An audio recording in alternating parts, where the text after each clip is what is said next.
Yeah, I'm looking at here my video here. This one here. So my vlog, and then I see I don't have those preview chapter markers in here. I do have view products, so the products from the movie, but the chapter markers are missing. That is here in the description. That's where you would have the chapter markers in here, right? And I don't have that. So I need this quick. So go edit video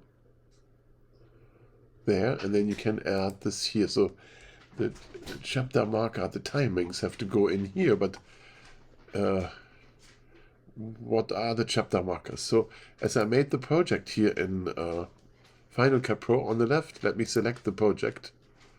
The vlog 61122, right? That's this one, 61122 is here. And then we have here, double clicked on this project, then we have down here the thing, the timeline.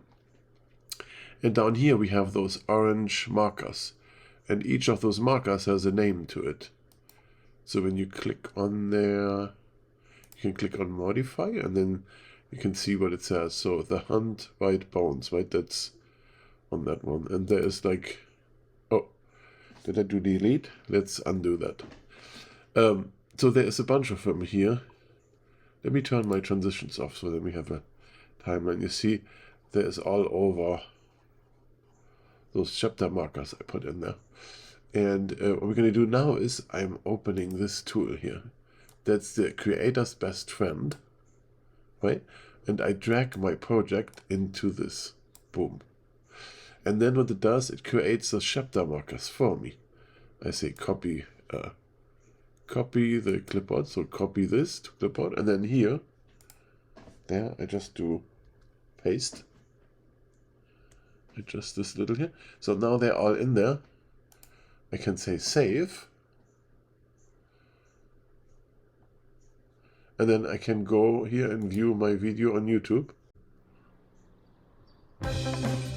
So I just have to clip out the commercial here. Now, here is my video now, and now I have the chapter markers in there. Can you see that? So you can go with your mouse over here to look and what we're doing here. So here it says a break. So if I click on there, then it plays the video at that spot. If you have fast internet connection. Oh, play. Look at that. And then now here in the description, there's all those timestamps in there. So that's pretty easy here with this tool. The creator's best friend. That was like $10 I paid for it. It was very well worth the investment. So, and then also we get down here those chapter markers with all those names in there too. You can click down here on this, and then it goes up here to the right spot. That's amazing. Here, a break, and it goes to that. Retriever goes to that location. Very easy to navigate through long videos. Love it. Okay, thanks for watching, and I'll see you in the next video.